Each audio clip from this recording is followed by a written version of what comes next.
La Cafetera es un programa de radio que se financia gracias a las aportaciones de los oyentes. Si te gusta el periodismo que defiende y sientes que te acompaña, hazte mecenas y ayúdanos. Infórmate en radiocable.com/mecenas. Buenos días, cafeteros. Mi nombre es María, tengo 37 años, vivo en Valencia y hoy por fin he encontrado el momento para hacerme mecenas. Me acompañáis todas las mañanas y me siento muy reconfortada cuando se denuncia la precariedad, que creo que no es solo económica, sino también precariedad a nivel de tiempo disponible, tiempo para la cultura, tiempo para tener una crianza amable y de calidad, tiempo para descansar y hasta tiempo para hacer algo tan sencillo como es suscribirse, que no lo he podido hacer antes por falta de eso, encontrar un momento de entrar en la página web de la cafetera.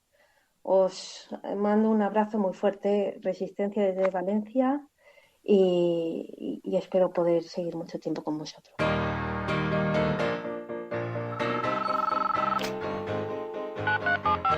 Son las 8:30 de la mañana. Las 7:30 en la Casa Museo de José Saramago, en Tías, Lanzarote. Buenos días, mundo. ¿Quieres un café? La Cafetera. Dirige Fernando Berlín. En el programa La Cafetera de Radio Cable. Una entrevista en Radio Cable. Durante 20 minutos en Radio Cable y dice todo lo que van a escuchar. Mañana en La Cafetera de Radio Cable. Radio Cable, que ha conseguido una auténtica primicia, ha entrevistado esta mañana y ha conseguido situar esa entrevista y lo que le ha dicho en los titulares. Con María Navarro y Pilar de la Peña.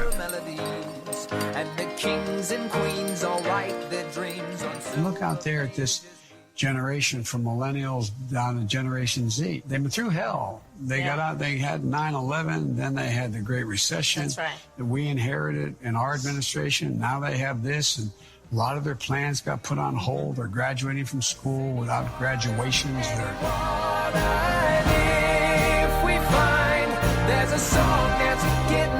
Han hecho cosas inimaginables para tratar mi participación. Me han llenado de juicios para sacar sentencias, inhabilitarme, han eliminado nuestro partido, que es la principal fuerza política, han interpretado aberrantemente principios constitucionales, pero como nada les funcionó, inventaron un reglamento.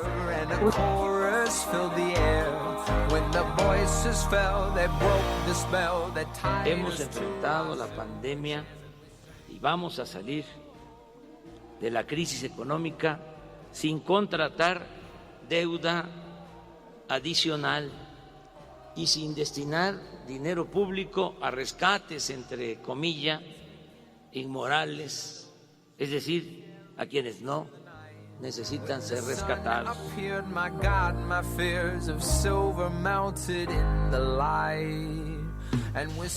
Otro punto en el que no hemos llegado a un acuerdo, y para ustedes muy importante, es en la negociación de los presupuestos generales del Estado.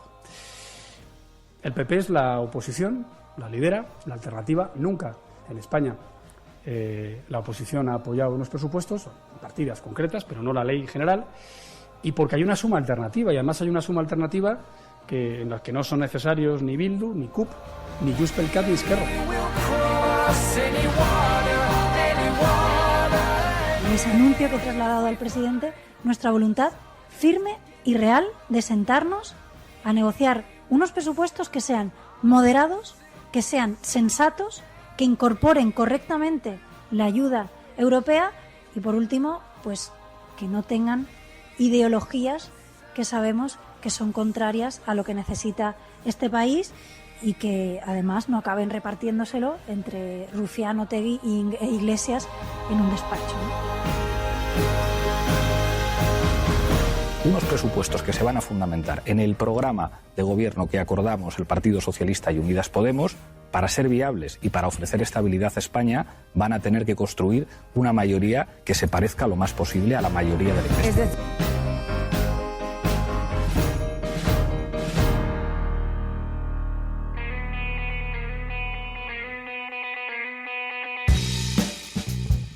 La Cafetera es un programa de radio que se financia gracias a las aportaciones de los oyentes. Si te gusta el periodismo que defiende y sientes que te acompaña, hazte mecenas y ayúdanos. Infórmate en radiocable.com/mecenas. Pues en efecto, muy buenos días. Muchas gracias a aquellas personas que habéis acudido a esa llamada de socorro desde el bosque de Sherwood, a esa llamada de auxilio cuando os pedíamos, os decíamos, ahora que se está viviendo esta situación económica, es verdad que también impacta en la cafetera, y por eso damos las gracias a quienes os estáis haciendo suscriptores, a los que sois suscriptores de este programa, mecenas, que hacéis posible que funcione. Este es un programa, de hecho creo que es el único medio que realmente depende estrictamente, exclusivamente solo de las suscripciones de los oyentes, porque hace ya tiempo que renunciamos a cualquier otro tipo de publicidad, que lo habíamos tenido en el pasado en la web, no en el programa, pero sí en la web, y hace ya tiempo que renunciamos a eso y está financiado exclusivamente por los oyentes. Es un hecho diferencial muy importante porque nos hace hablar con absoluta libertad. Por eso hoy vamos a poder hablar del Pazo de Meirás abiertamente con Emilio Silva, el presidente de la Asociación para la Recuperación de la Memoria Histórica, que está estos días, por cierto, en la apertura de una nueva fosa de otros nuevos represaliados durante la guerra civil por la dictadura de Franco. Hablaremos con él además también sobre la declaración que va a prestar hoy Martín Villa frente a la jueza argentina Servini. Hablaremos también con Emilio Silva sobre el Pazo de Meirás. Bueno, tenemos un montón de cosas que hablar, y hablaremos con el ministro de Consumo, Alberto Garzón, a quien le vamos a preguntar. Ayer me ocurrió una cosa muy llamativa. Iba por la calle y vi que en Gran Vía había unos gigantescos carteles de juego online, de póker, y pensaba, claro, erróneamente, que ya estaba en vigor el decreto que impedía anunciarse a las casas de apuestas y de juegos online. Resulta que es que no entra en vigor hasta octubre, pero nos llamó la atención, así que hemos decidido conversar un rato con Alberto Garzón para que nos explique esta naturaleza. También nos explique un poquito las conversaciones que se están viviendo en el gobierno en materia de la aprobación de los presupuestos. Va a rebajar sus expectativas Unidas Podemos. Decían que iban a ser muy exigentes en lo fiscal, en la política fiscal. Bueno, pues sobre esto le vamos a preguntar, también sobre la actitud de Ciudadanos. Dice que levantan el veto a la negociación, pero estábamos escuchando ahora mismo el audio de Inés Arrimadas y parece de todo menos que esté tendiendo la mano a nadie. Así que tenemos un montón de cosas sobre la mesa de las que hablar, y lo vamos a hacer aquí en el Enterprise, en cuyos ahora mismo los mandos. María Navarro, buenos días. Muy buenos días. Se sitúa también María Navarro, con quien... Oye, es que me llamó mucho la atención. Además, muchos oyentes nos decían, cuando hemos anunciado que queríamos conversar con Alberto Garzón, nos decía, pues es que estos días en la radio se están escuchando un montón de anuncios de casas de apuestas, de juego online, y claro, es que no ha entrado todavía en vigor. Pero yo cuando veía ayer eso en la Gran Vía, claro, en la pandemia, las casas de juego han golpeado especialmente, decían, las clases populares, la clase trabajadora, la gente que tiene menos recursos, que lo ha confiado todo al azar. Voy a ver si juego, a ver si esto me soluciona la vida, ahora que estoy aquí encerrado en casa. Y claro, de ahí nace la ludopatía y un montón de problemas asociados. Así que este gobierno ha decidido que va a ser extraordinariamente duro en el control de la publicidad. Hombre, yo creo que es algo que, aunque no lo parezca, es urgente, sobre todo en una situación como en la que estamos, ¿no? En la que la sociedad es mucho más vulnerable a este tipo de cosas y a algo tan grave como es la ludopatía. Bueno, muy buenos días a todos, bienvenidos a la cafetera. Gracias, insisto, a los mecenas, a los suscriptores, a aquellas personas que podáis sumaros a este programa, apoyando este programa, apoyando esta mirada sobre la actualidad. Ya sabéis que aquí os contamos todo lo que se cuenta en los medios de comunicación, os damos las claves que no se dan en muchos medios de comunicación, pero también nos hablamos de aquellos otros asuntos que no terminan en las portadas ni en páginas interiores en los medios. Esto es La Cafetera, si lo estás escuchando, eres la resistencia, no estás sola allí donde estés. Además, hemos decidido en esta temporada abordar la actualidad con un gran clima de sosiego. Bueno, hoy vamos a utilizar un hashtag para abrir debate en la cafetera. Ya sabéis que es muy importante vuestra interacción, así que dice Aliosha, ¿cómo se envían las noticias a la cafetera? Pues, por ejemplo, utilizando el hashtag. Hoy el hashtag es Garzón en la cafetera. Almohadilla, Garzón en la cafetera. Es el hashtag con el que ordenamos la conversación en Twitter. Entonces, cuando comienza el programa, con que pongáis un tuit con ese hashtag, nosotros ya lo vemos, ya está María ahí muy atenta, muy sensible a la cosa de la internet, y entonces va a haber vuestros mensajes, y si hay alguna noticia que consideráis que tiene que estar en la agenda pública, pues lo metemos en nuestra agenda de la cafetera, que es esa otra portada confeccionada por los oyentes, que muchas veces pues camina sobre temas que pasan más desapercibidos en la prensa. Así que, bueno, buenos días Elena Noruega, buenos días Edimuscus, buenos días Una Yuca, dice buenos días con alegría, con resistencia, con retaguardia, y se lanza por el primer café del día. Diego Arranz, buenos días Elena Noruega, Delgado, Xavi Gracia, Liosa, Ángel, Mamen, Elena, Javi, Oli, Miguel Ángel Rodríguez, dice, en Vallecas había 2 casas de apuesta a menos de 100 metros de distancia. Miguel Ángel, bueno, un montón de gente que se está incorporando, Pepe Garoto, Néstor Menta, que se está incorporando a esta hora al programa, y a quienes pedimos eso, que utilicéis el hashtag en Twitter de el mismo, porque nos ayuda mucho que deis a conocer el programa. Ayer vi que hice esta misma reflexión y por la tarde había un montón de gente que estaba tuiteando cosas sobre el programa. Escucha, descubre la cafetera, ya sabes por qué es el programa de la familia cafetera.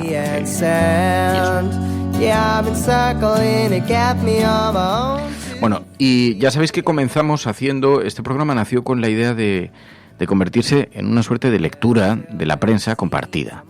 Yo decía, estoy en mi casa aquí por la mañana, que me siento a las 8 a leer los periódicos, vamos a hacerlo en conversación con las redes sociales. Y entonces nace la cafetera con un tío sentado en pijama en su cama. Y empezamos a conversar. Y ahí empezó a funcionar la inteligencia colectiva de las redes sociales y la gente envía sus comentarios. Y nos dimos cuenta de la importancia de ampliar ese debate. Así que analizar la prensa nos sirve para ver por dónde trata de caminar la agenda. Los grandes grupos de comunicación, por dónde tratan de caminarla, de empujarla, de dirigirla. Y también nos sirve como análisis crítico, ¿no? Nos llama mucho la atención algo que ha ocurrido hoy en las portadas de los periódicos. En España, claro, sabéis que se está negociando sacar adelante los presupuestos generales del Estado. Eso es la materia en la que se deciden dónde irá cada partida de dinero de la que dispone el gobierno. Pues esto irá para salud, esto irá para educación, esto irá para impuestos, esto tal. Entonces se decide en lo que se conocen como los presupuestos generales del Estado. Cuando un gobierno consigue sacarlo adelante, se considera que se ha garantizado su estabilidad y que va a conseguir agotar la legislatura, terminar los 4 años para la que le habían votado los ciudadanos, porque es verdad que con unos presupuestos aprobados eso ya te permite manejar las partidas de dinero, etcétera, etcétera, y si no, tienes que utilizar los que había presentado el gobierno anterior. Así que siempre es un examen, siempre es una pequeña prueba. Bueno, esto lo digo porque damos por hecho muchas cosas sobre los presupuestos generales del Estado y no todo el mundo entiende en qué consiste todo este lío. Por eso ahora están negociando entre partidos políticos, intentando sacarlos adelante. Claro, si Pedro Sánchez se apunta a este tanto, se da por hecho que agota la legislatura. Así que la derecha está decidida a poner todos los palos en las ruedas que pueda. Pero de pronto se ha producido un giro. Ciudadanos, que siempre se había confrontado muy fuertemente al gobierno, ha decidido pegar un pequeño bandazo. Dice la prensa hoy en sus portadas, ha tendido la mano al gobierno. Lo que pasa es que, claro, eso es lo que dice la prensa. Dice, hay voluntad de diálogo de los presupuestos. Hasta que vemos cómo anuncia esa supuesta voluntad de diálogo. Que yo digo, si alguien viene a mi casa pidiéndome que le deje entrar, hombre, no podrá venir insultando. Les anuncio que he trasladado al presidente nuestra voluntad firme y real de sentarnos a negociar unos presupuestos que sean moderados, que sean sensatos, que incorporen correctamente la ayuda europea y, por último, pues que no tengan ideologías. Y ahí empieza la batería de cosas Que sabemos que son contrarias a lo que necesita este país y que además no acaben repartiéndoselo entre Rufián, Otegi e Iglesias en un despacho, ¿no? Rufián, Otegi, Iglesias en los despachos. No es fácil negociar con este gobierno, pero ¿qué español no ha tenido que hacer algo difícil en los últimos meses sabiendo que era necesario? Si todos hemos hecho cosas difíciles e impensables hace un año, ¿cómo no lo vamos a hacer desde la política? Si hay familias que han estado sorteando quién iba a los tanatorios cuando ha fallecido un familiar, ¿cómo no vamos a hacer cosas extraordinarias nosotros desde las instituciones públicas? Si ha habido autónomos que han tenido que cerrar su negocio, aunque en su zona no había casos de coronavirus, ¿cómo no vamos a hacer nosotros lo imposible por tener soluciones?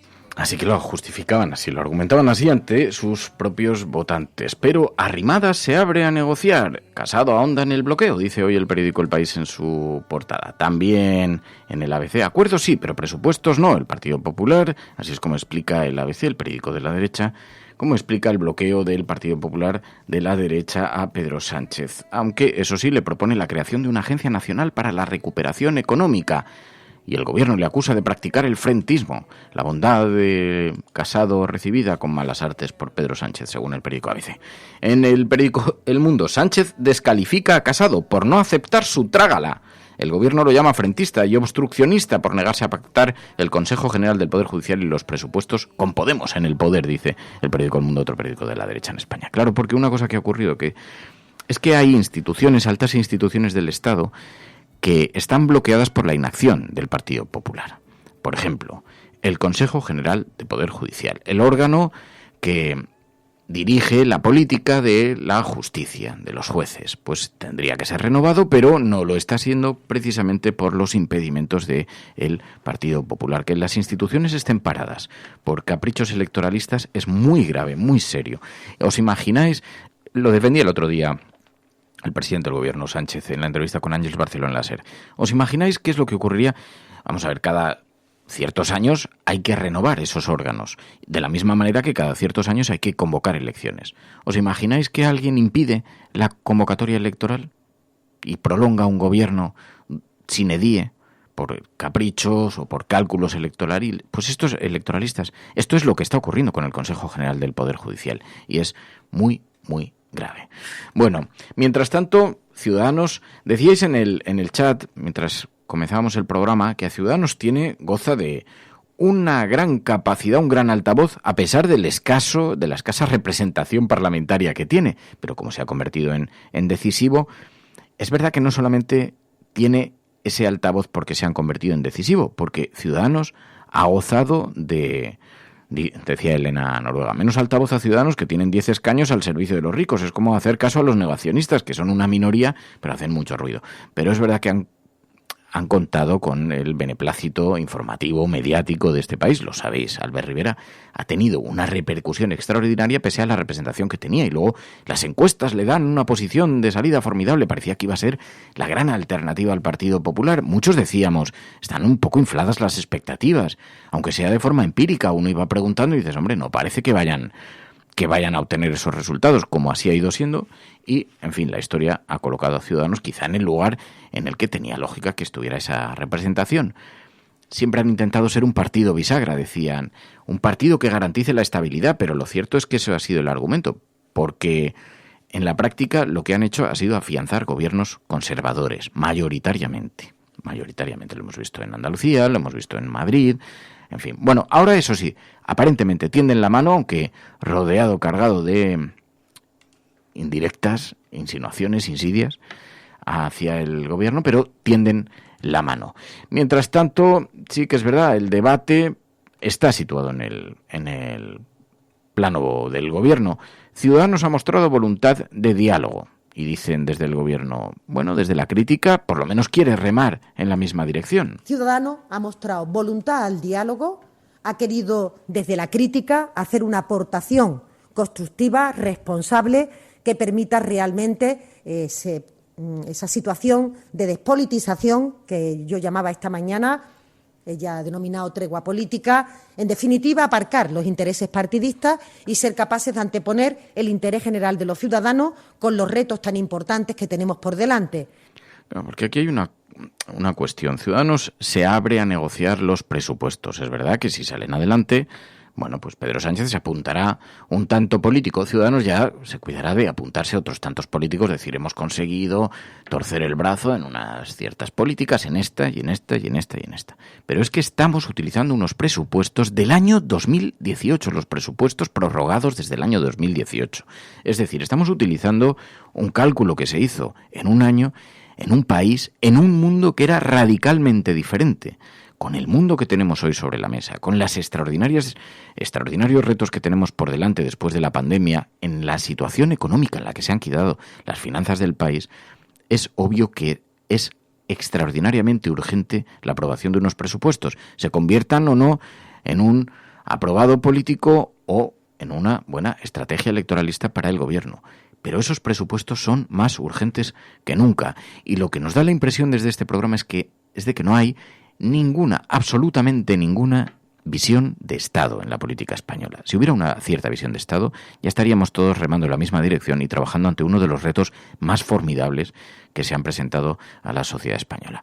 Bueno, lo recordaban ayer precisamente desde el Gobierno. Alguien con un mínimo de sentido común puede pensar que podemos seguir transformando este país, que podemos reconstruirlo, que podemos hacer una recuperación económica con unos presupuestos prorrogados desde el año 2018?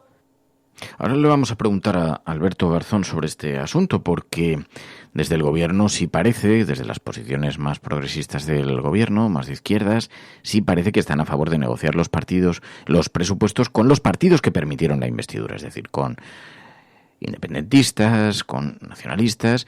Claro, esto no parece que vaya a ser muy ahora mismo que estemos en ese negociado. Lo decía ayer Iglesias en La Sexta. Sí están a favor de negociar los presupuestos con esos partidos, aunque con esta tendida de mano de Ciudadanos, eso sí, las líneas rojas parecen haber desaparecido. Antes Podemos se oponía a negociar con Ciudadanos, ahora parece que no está esa oposición sobre la mesa. Creo que lo viable para que este gobierno sea estable, para que este gobierno pueda dar a nuestro país estabilidad, es asegurar la única mayoría que en los últimos 6 años se ha demostrado que podía construir un futuro progresista para nuestro país. ¿Va a ser sencillo? Seguramente no. ¿Hay que excluir el diálogo con el resto de formaciones políticas? Por supuesto que no. Se dialoga con todos. Pero creo que estoy diciendo algo bastante evidente al decir unos presupuestos que se van a fundamentar en el programa de gobierno que acordamos el Partido Socialista y Unidas Podemos. Para ser viables y para ofrecer estabilidad a España, van a tener que construir una mayoría que se parezca lo más posible a la mayoría de la investidura. Es decir, bueno, pues eso era lo que decía el vicepresidente del Gobierno ayer en televisión, en La Sexta, en Al Rojo Vivo. Hoy lo que vemos es que en el país esta batalla por los presupuestos, por aprobar, por sacar adelante los presupuestos, ocupa mucho protagonismo en los medios de comunicación. Es donde está situado hoy el epicentro del debate, pero mientras tanto las cifras de esta nueva oleada de contagios por el coronavirus siguen siendo extraordinariamente preocupantes y los padres ahora se enfrentan a la vuelta al colegio de sus hijos con mucha preocupación. Ayer se vivieron, ya sé que me vais a disculpar por esto porque además nuestros oyentes están repartidos por todo el planeta, por todo el mundo. Y como decía Iván Cerezo ahora, oyente de este programa, decía, con Ciudadanos nos pasa en la política como con Madrid en el resto de España. No le importa a nadie fuera de sus fronteras, pero no paran de abrir informativos nacionales. Y es verdad, hoy está en todas las portadas en Madrid la campaña de vacunación, de la campaña para hacerse el test de contagio del coronavirus, las PCR. La Comunidad de Madrid, ya sabéis que citó ayer de forma muy improvisada, además, a miles de profesores y a personal no docente del sistema educativo para realizarse pruebas serológicas del coronavirus, pero esta eficacia está bastante discutida por los expertos, entre otras cosas por una razón, porque, bueno, puede que haya algunos profesores que presenten anticuerpos de coronavirus. Nadie da por hecho que tener anticuerpos no impida el recontagio. De hecho, hay algunos casos en los que se ha producido de forma que, bueno, pues a lo mejor limitas algo el riesgo, pero no del todo, no completamente. En todo caso, como es un debate que está en manos de los expertos, pero lo que ayer vimos fue una aglomeración gigantesca de profesores esperando para hacerse el test en Madrid. Y claro, si sales negativo, ¿qué te dice que mañana las PCR, por ejemplo, como mucho, si fuera una herramienta imprescindible, deberían hacerse cada día, si no, ¿qué sentido tiene? Te la hacen un viernes, das negativo, sales el fin de semana, te contagias y el lunes estás dando clase a los alumnos.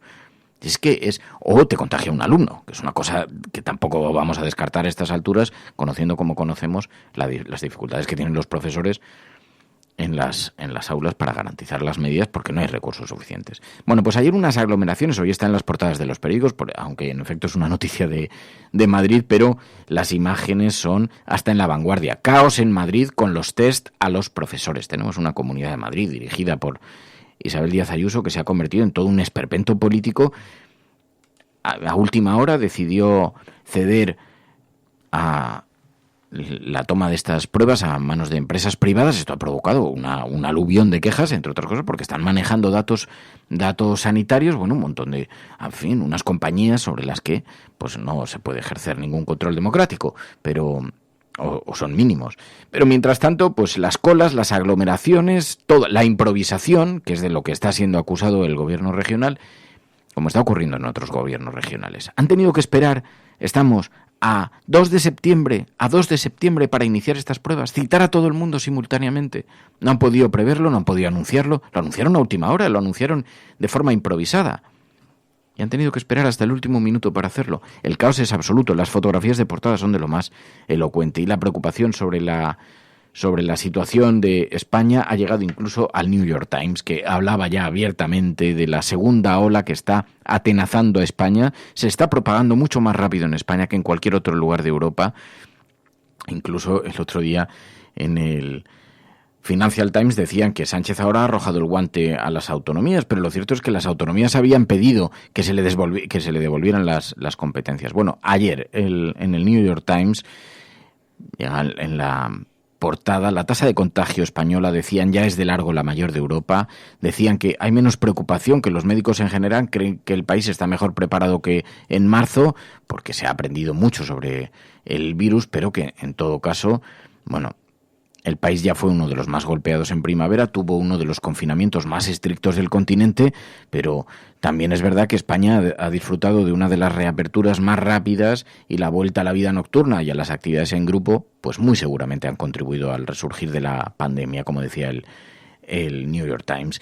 Así que en esta segunda ola ni los médicos ni los políticos están muy preocupados, como sí ocurrió en la primera, gracias a la menor mortalidad, también a que hay muchos asintomáticos y también a que las instituciones sanitarias parecen mejor preparadas. Recordad que en marzo ni siquiera en muchos lugares había mascarillas, hasta el punto de que las autoridades recomendaron no ir a comprarlas por si se agotaban para los sectores de emergencia.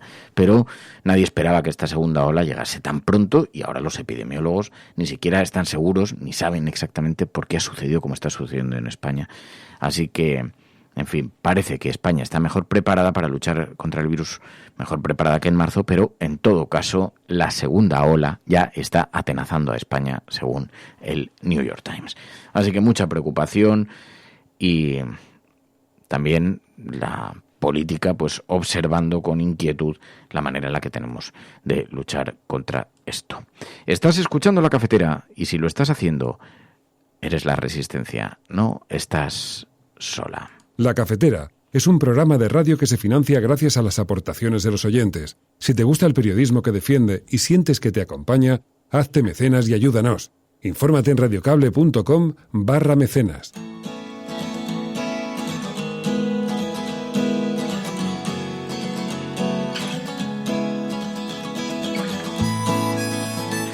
Sí, hoy damos las gracias de verdad de forma especialmente intensa a Pablo García, a Francisco Javier Juárez, a Francisco Macarro, a María Pilar García, a María Luisa Delgado, a Cristina Germán, a Sebastián García, a Fede López, a Jesús Blanco, a Alejandro Millán, Víctor González, Alba Más, Jenny Pinos, Jorge Sánchez, Guillermo Segador, que son los últimos ciudadanos, oyentes de La Cafetera que en estas últimas semanas se han hecho mecenas, suscriptores del programa y ayudan a que siga adelante este proyecto y que podamos mantener este espíritu libre y crítico en el análisis de la actualidad. Bueno, vamos a conversar enseguida con Alberto Garzón, con el ministro de Consumo, sobre la mesa algunos elementos que nos parecen fundamentales. La negociación, los pactos entre partidos políticos, los presupuestos, ¿saldrán adelante? ¿Lo harán con los partidos que llevaron al gobierno a Podemos y al Partido Socialista? ¿Lo harán con el apoyo de Esquerra Republicana? ¿Entrará en la negociación de esos presupuestos? Si salen adelante esos presupuestos, ¿cómo serán? ¿Subirán el IRPF desde el gobierno? ¿Se impulsarán medidas, por ejemplo, como el IVA superreducido de artículos, por ejemplo, los considerados de higiene femenina? ¿Se va a impulsar el IVA superreducido, uno de los artículos más de mayor consumo y que, sin embargo, tienen unos impuestos elevadísimos, altísimos, y son de primera necesidad? ¿Se rebajará el IVA a estos productos? Se lo vamos a preguntar también. Pero, ¿cómo va a ser la vuelta a la normalidad? ¿Es posible un nuevo confinamiento? ¿Nos lo podemos permitir? Desde el gobierno nos decía, no, un confinamiento tal y como lo conocimos en marzo, no. Pero, ¿y si empiezan a cerrar los países de alrededor? ¿Va a quedarse España desmarcada? ¿Y si los casos empiezan a ser realmente elevados? Bueno, esto se lo vamos a preguntar también a Alberto Garzón en un verano en el que ha sido realmente de una intensidad superlativa. La salida del rey de España, le vamos a preguntar. Además, como Izquierda Unida, el Partido Comunista siempre ha sido el partido que más abiertamente se ha mostrado partidario de la República. Vamos a ver cómo ha calado estas informaciones en Izquierda Unida y si no renuncian a seguir insistiendo en esta profundización en la democracia. Bueno, tenemos muchas cosas de las que hablar enseguida con Alberto Garzón. Escuchas La Cafetera, si lo estás haciendo eres La Resistencia, no estás sola. Sigue con nosotras. La Cafetera es un programa de radio que se financia gracias a las aportaciones de los oyentes. Si te gusta el periodismo que defiende y sientes que te acompaña, hazte mecenas y ayúdanos. Infórmate en radiocable.com/mecenas.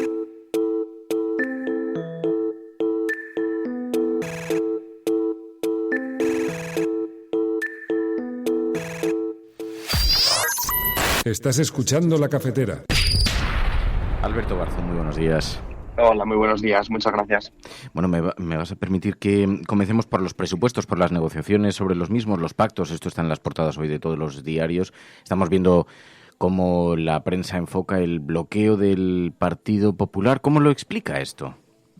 Bueno, yo creo que el Partido Popular tiene una estrategia muy clara que tiene que ver con desgastar todo lo posible a este gobierno, independientemente del contexto, independientemente de aquello que se suele convenir en llamar interés general, y que su obsesión está en el retrovisor, y ese retrovisor tiene un color verde y es el partido de extrema derecha Vox, y está compitiendo en ese extremo el Partido Popular y no se concede ningún tipo de otra posibilidad, como podría ser la que hace la derecha en muchos otros países donde gobierna la izquierda en un contexto de pandemia. Y al margen de eso, pues naturalmente tenemos un Parlamento pues que no tiene unas mayorías claras, preestablecidas, porque así lo quisieron los españoles, y entonces el gobierno lo que vamos a presentar son unos presupuestos del gobierno de coalición y vamos a hablar con todo el mundo. Parece claro que el PP se ha autodescartado, igual que ha hecho la extrema derecha, por esa competición a la que hacía referencia. Parece que eso provoca que continúe el bloqueo institucional, pero en materia de presupuestos decía que era partidario de mantener los apoyos de quienes les han llevado al gobierno por encima de otras fórmulas, aludiendo a Ciudadanos. Pero ¿usted cree que Esquerra entraría en la negociación de estos presupuestos? Bueno, naturalmente nosotros no somos capaces de saber lo que van a hacer, es un actor autónomo que va a decidir con independencia, pero yo espero que sí, porque este país en este momento necesita unos presupuestos con contenido. Más allá de las aritméticas parlamentarias, necesitamos cumplir dos objetivos, a mi juicio. Uno es proteger a las familias trabajadoras que estamos sufriendo las consecuencias de la situación económica derivada de la pandemia, y la otra, naturalmente, es aprovechar y hacer de la necesidad virtud y ser capaces de reconstruir este país en una clave de reindustrialización, de inversión en ciencia, inversión en educación. Todos estos elementos son algo que tiene que ir en unos presupuestos, y yo creo que la salvaguarda para que esto pueda ser posible es que estén orientados a la izquierda, que estén apoyados por mayorías parlamentarias de izquierdas, y eso interpela de forma directa a una Esquerra republicana que además tradicionalmente ha venido reivindicando estas cosas. Entonces, al final, naturalmente, ellos tienen la última palabra, pero yo creo que no se entendería por el electorado de la población progresista que ante una oportunidad de estas características no la aprovecharan apoyando a un gobierno de coalición que al mismo tiempo estamos abriendo un camino que probablemente era impensable hace unos cuantos años. Hemos visto que las líneas rojas con Ciudadanos aparentemente ya no se sitúan en el mismo lugar, pero aunque Arrimadas se ha mostrado públicamente partidaria de negociar, también ha dicho que es para frenar su ideología.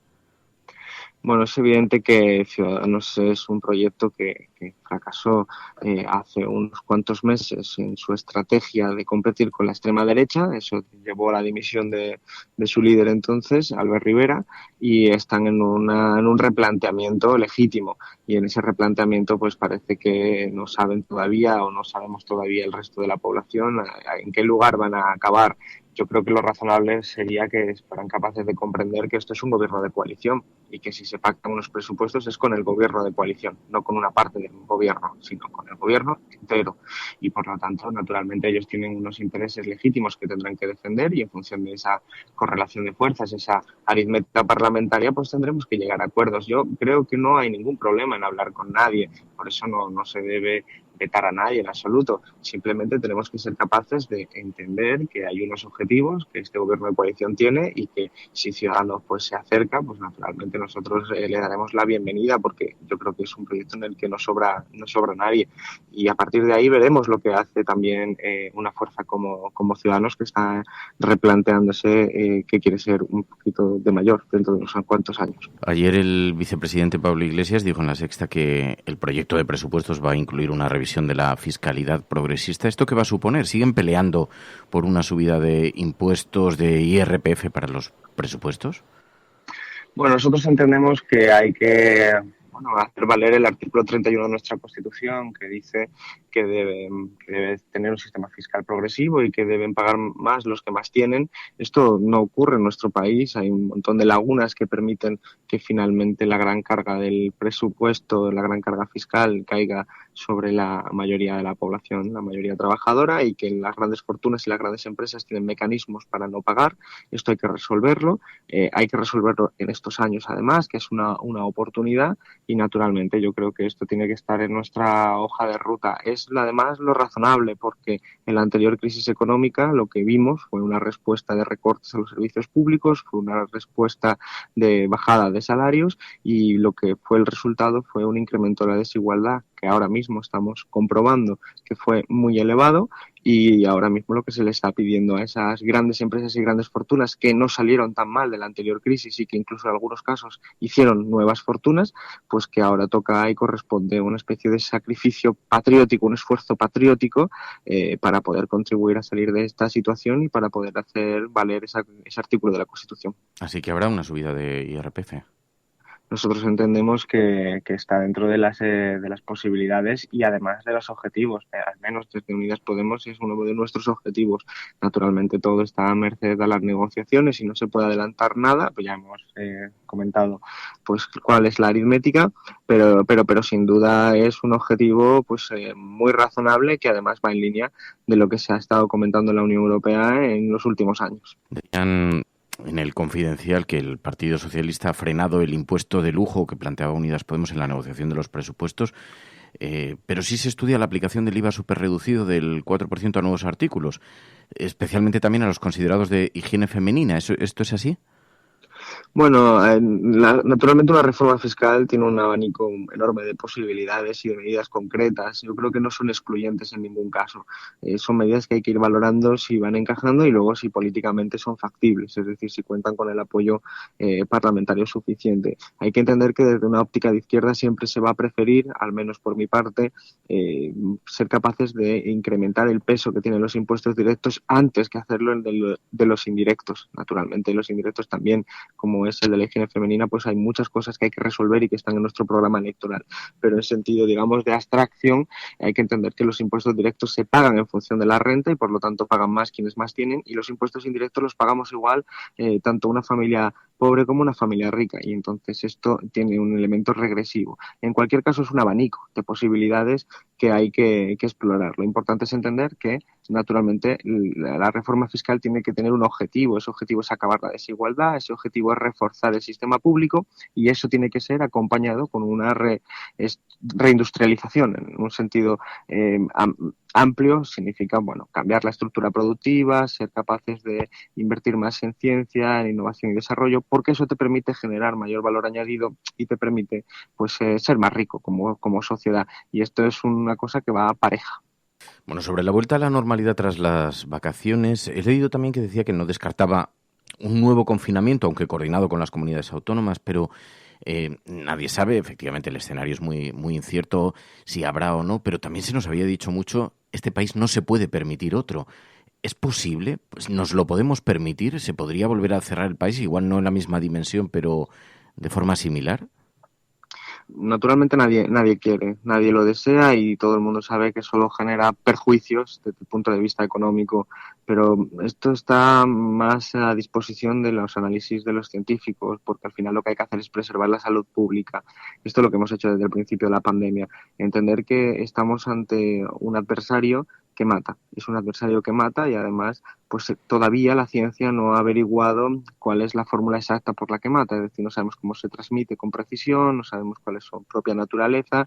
Bueno, la ciencia va a requerir y va a necesitar mucho tiempo todavía para conseguir un conocimiento del virus similar al que existen de otros virus que llevan ya décadas con nosotros, y eso lo que hace es que nos mete en un escenario de incertidumbre y nadie es capaz de predecir lo que va a suceder en términos sanitarios y mucho menos en el tipo de respuesta política que se exige. Por lo tanto, siempre va a ser precipitado decir yo haré o no haré lo siguiente. Nosotros lo que estamos es evaluando día a día la situación sanitaria y proponiendo medidas en función de eso. Dando nuestro sistema institucional, que ahora mismo está regido por la Constitución del 78, establece que las comunidades autónomas tienen las competencias en este momento, una vez ya no hay estado de alarma, para hacer frente a esas medidas que vean oportunas y con el respaldo económico y político del Gobierno central. Hemos lanzado 16.000 millones de euros a las comunidades autónomas, hemos puesto a disposición rastreadores, hemos puesto todos los mecanismos para complementar unas herramientas y unos dispositivos que ya tienen las comunidades autónomas por si lo ven necesario en función de la evolución del virus. Pero claro, todo siempre parte de esa evolución que, insisto, todavía es enormemente incierta. Pero no se descarta, no es una cosa que se dé por hecho que no puede pasar. Yo creo que, para ser honestos, siempre tenemos que tener presente que todas las herramientas están a disposición de la administración pública, sean ayuntamientos, comunidades autónomas, el gobierno central, para hacer frente a una crisis sanitaria. Afortunadamente, tenemos que decir que estos rebrotes que hemos tenido desde el verano no se parecen a los de marzo. Afortunadamente, no estamos viviendo una situación igual y, por lo tanto, ahora mismo no puede haber una sensación de que se vaya a repetir ni mucho menos situaciones parecidas. Eso sí, las comunidades autónomas, insisto, y los ayuntamientos tienen a su disposición, pues si hay algún tipo de rebrote más peligroso en su óptica, pues poder poner en marcha unas medidas, pero que van a ser en ese caso muy específicas, muy ad hoc, nada que ver con lo que vivimos en la primavera. Hay muchos temas sobre la mesa porque este ha sido un verano de una intensidad superlativa. Hemos visto cómo se ha dado carpetazo muy rápida a la salida del rey emérito. Lo hemos visto en la prensa nacional. Bueno, consideramos en este programa que eso tiene algo de síntoma sobre la sociedad española y sobre nuestras propias herencias, ¿no? Pero, claro, y ahí se ha colocado sutilmente el debate de si la sociedad está o no preparada para abrir una reflexión sobre el modelo de Estado, entre la monarquía o la república. ¿Usted cree que está preparada, no la sociedad, la política española está preparada para abrir esta discusión? Yo creo que la sociedad española está preparada absolutamente para abordar un debate de estas características. Lo contrario sería considerarla inmadura y a mí me parecería un error absoluto llegar a esa conclusión. Ahora bien, nosotros lo que tenemos muy claro es que estamos ante un síntoma, efectivamente, de un problema mucho más profundo. Nosotros tenemos una Constitución del 78 que establece sobre la letra que todos somos iguales, pero que establece al mismo tiempo una institución que está protegida y blindada y que hace que al final esa institución, esa familia real, esté por encima del resto de los españoles, y eso es lo que ha permitido pues que se actúe con enorme impunidad.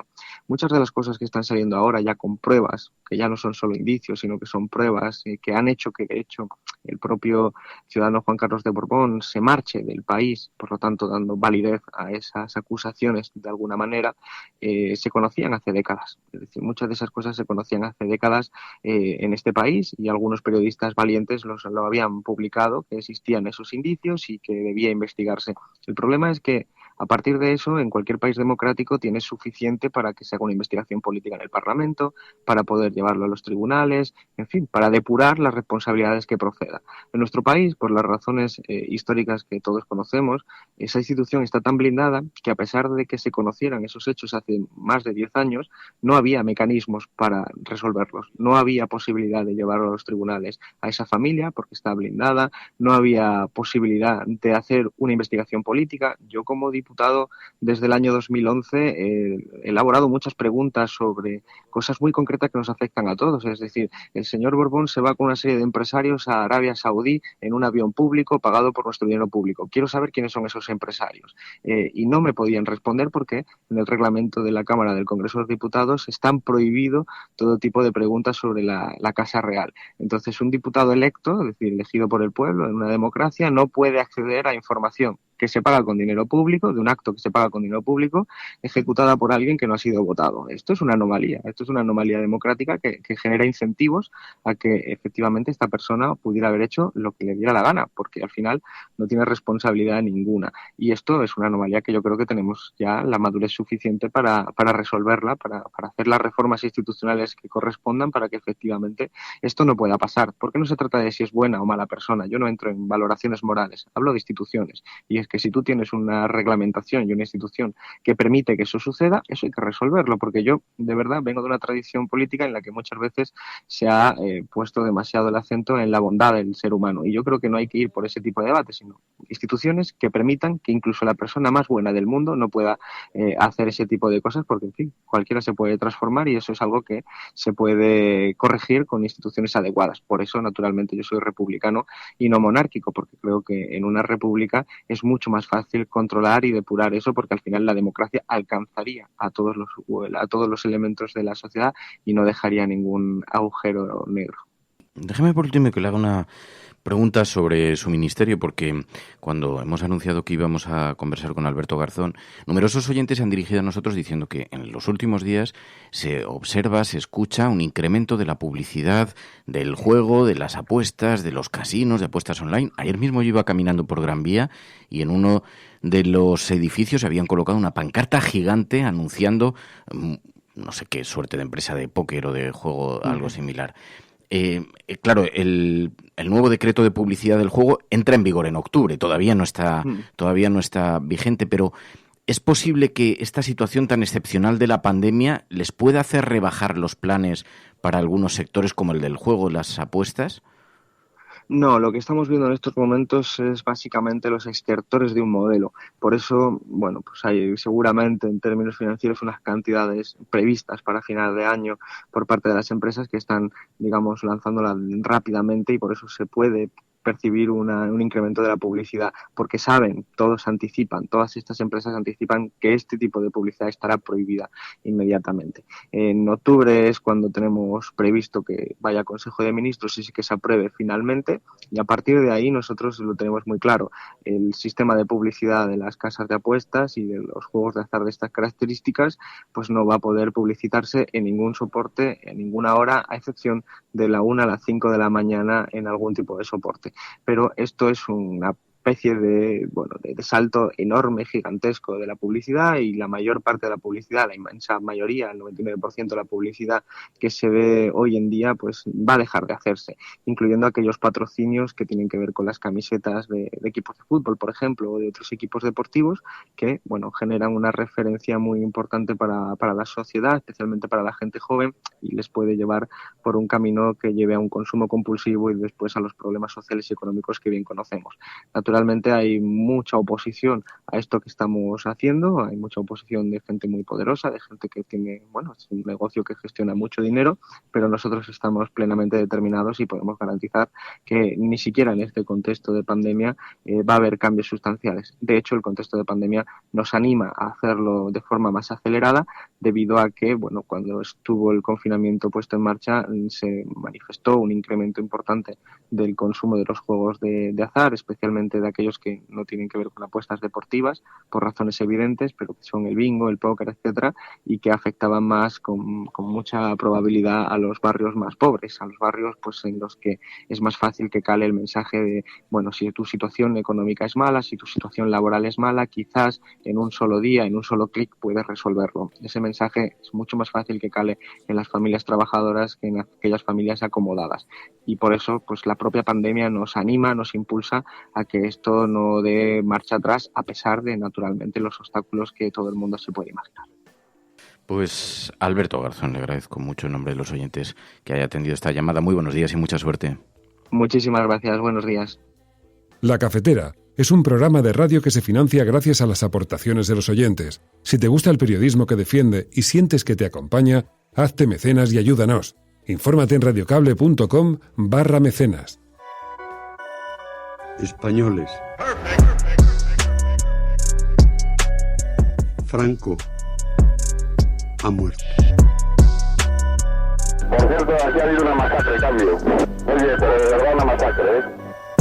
El hombre de excepción, que ante Dios y ante la historia. ¡Quieto todo el mundo! ¿Quiénes? Que acaban de ocupar el Parlamento. ¿Quién lo dice esto? Coño, yo que lo acabo de oír. Ah, amigo, tú eres un mierda. ¿Por qué? Porque no has creído nunca. Joder, qué bárbaro, oye. No has creído nunca. Estoy impresionado. No has creído nunca. Todos contra la reacción.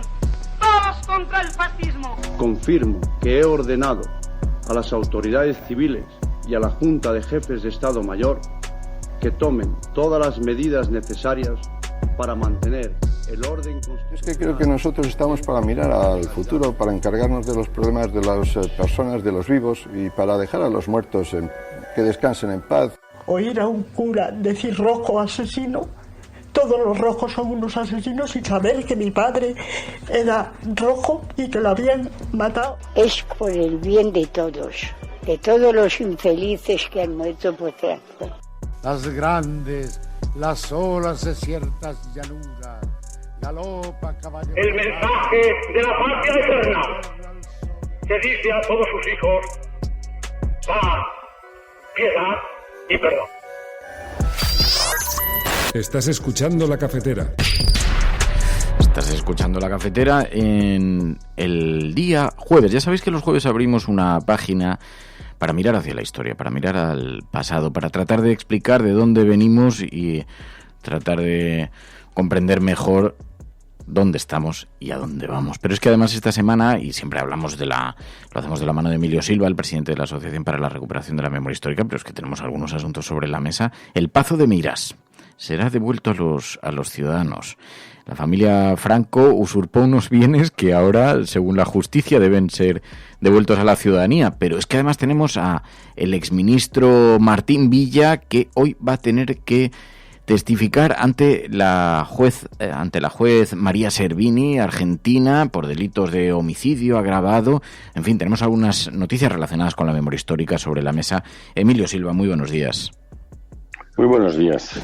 Y queremos comentarlas contigo, Emilio, además en unos días en los que ahora estáis exhumando una nueva fosa en el Espinar, en Segovia. Sí, desde este lunes estamos exhumando una fosa de, no sabemos exactamente, entre 15 y 17 trabajadores que a principios de julio del año 36, con mucha voluntad y sin ninguna instrucción militar, se subieron a un camión a defender Madrid y subieron a la sierra, y en el Espinar, que es un pueblo que está relativamente cerca de Madrid, pues les hicieron una emboscada y los asesinaron. Se mezcla la historia porque ayer estábamos viendo con la historia. El Espinar tiene otro municipio que forma parte de su ayuntamiento, que es el San Rafael, que era un sitio habitual de veraneo, ahí Alberti escribe allí algunos poemas, Lerroux veraneaba allí, y alguien que se cruzó con estos acontecimientos, que era el escritor Ramón J. Sender, que estaba veraneando el 18 de julio allí en San Rafael, que está a 3,5 kilómetros. San Rafael fue inmediatamente tomado por los fascistas. Ramón J. Sender estuvo 3 o 4 días esperando a ver qué pasaba. Sus vecinos que le conocían le llamaban Pepe para disimular un poco, y al cuarto día, de noche, al anochecer, salió a un bosque y cruzó la línea para unirse a las fuerzas republicanas, ¿no? Entonces justo ayer localizamos en la casa donde estaba, que no la encontramos, y ayer la encontramos en la carretera del Espinar. Y bueno, pues estamos rescatando esta historia de gente que, bueno, pues trató de impedir que aquí hubiera una dictadura y lo pagó pues con la vida, ¿no? Y están en un cementerio además donde hay un montón de monumentos a los caídos por Dios y por España, y ellos estaban en un lugar sin nombre, ¿no? Representando muy bien lo que ha hecho con ese pasado este país. En España, un país que tiene un altísimo número de personas, de ciudadanos asesinados, que todavía están enterrados en fosas comunes, en caminos, en carreteras. Emilio, en estos días, este golpe a los Franco, que ha tenido tanta repercusión informativa, hay una sentencia, una jueza ha declarado que el Pazo de Meirás pertenece al Estado y ordena su devolución. Bueno, ha habido mucha habilidad en la querella para encontrar fisuras en el discurso de los abogados de la familia Franco, pero también durante años se ha estado hurtando la posibilidad de investigar bien cómo se había producido esa cesión. Ahora, cuando se han conocido ya algunos detalles, es lo que ha permitido a la justicia devolver al Estado este palacio, ¿no? Este Pazo. Bueno, lo que se ha descubierto, además, es una grandísima mentira, ¿no? Porque en el auto, que es una jueza de primera instancia y va a ser recurrida seguro por la familia, porque, bueno, pues ahí tienen no solo 8 millones por los que piden por la venta del Pazo, ¿no? Sino un elemento también de propaganda, porque ahora es la Fundación Francisco Franco la que organiza las visitas que se permiten al Pazo. Pero ahí el gobierno tenía una carta en la manga, el gobierno, digamos, el Estado, porque la ha tenido guardada desde hace décadas, y es que hace unos meses sacó a la luz un segundo contrato que se hizo por el Pazo en el año 41, que ya no hablaba del caudillo, sino que iba directamente adjudicado a Franco. Claro, se hizo esa compraventa en el año 2 años antes con la familia o los herederos de Emilia Pardo Bazán, y se volvió a hacer en el año 41. Claro, tú no puedes vender 2 veces un bien, ¿no? Porque has perdido, en la primera ya has perdido la propiedad si lo has vendido, ¿no? Entonces, este ha sido el documento que ha servido realmente de palanca para que la jueza los eche de ahí, ¿no? Y luego en el auto, que es muy interesante, bueno, ella ha hecho un repaso de todos los recursos que dedicó al Estado al Pazo, ¿no? Porque la familia argumentaba que, no sé, pagaba un jardinero por desbrozarlo, ¿no? Y el Pazo ha tenido protección de la Guardia Civil, porque yo la recuerdo que pasa... Bueno, acabo de estar hace 15 o 20 días dándole la vuelta, porque estaba en Galicia y le di la vuelta a la tapia, ¿no? Entonces, ellos han tenido servicios del Estado, de que les ha cuidado eso, que lo ha protegido durante décadas, ¿no? No es un chalet privado donde yo pues me pago la seguridad si la quiero, ¿no? Entonces el auto está muy bien, porque yo creo que va a ser muy difícil que con un recurso ellos vayan a alguna parte, porque ha quedado perfectamente, quiero decir, no pueden probar que toda esa aplastante argumentación de la jueza volverla del revés, ¿no? Entonces, bueno, pues yo creo que simbólicamente es algo muy importante, es algo que llega en el año 2020 y que debe poner bajo sospecha todo el patrimonio de esta familia, que ojalá hubiera una comisión parlamentaria que hiciera una investigación, porque ellos ahora están vendiéndolo todo, porque yo entiendo pues que es más fácil esconder números de capital en una cuenta que un edificio, ¿no? Entonces han vendido sus parkings, que tenían varios, están vendiendo un edificio que tiene en Madrid que vale 50 millones de euros. Quiero decir, toda esta fortuna, incluso un suelo donde se hicieron en Madrid cientos de chalets, que también tuvo una compra bastante extraña, ¿no? Pues yo creo que alguien debería investigar todo eso a partir de esta sentencia. Toda la mitología que hubo en torno a la falsa austeridad de los Franco, que consiguieron construir, y cómo se ha ido destapando y cómo se han ido encontrando todos los intereses financieros que durante años estuvieron acumulando. Bueno, el Pazo de Meirás, que en esta sentencia, en primera instancia, es verdad que cabe recurso, habrá que ver cómo resulta todo esto, aunque, dice Emilio Silva, da la impresión de que no tiene mucho recorrido, pero en primera instancia la jueza ha declarado que el Pazo de Meirás pertenece al Estado, ordena su devolución, y además lo hace con un argumento. La jueza declara la nulidad, la donación efectuada en el año 38, porque dice que fue una simulación, y eso determina la nulidad. La compraventa realizada en el año 41 fue una simulación. La derecha española hace bastantes cosas en forma de simulación.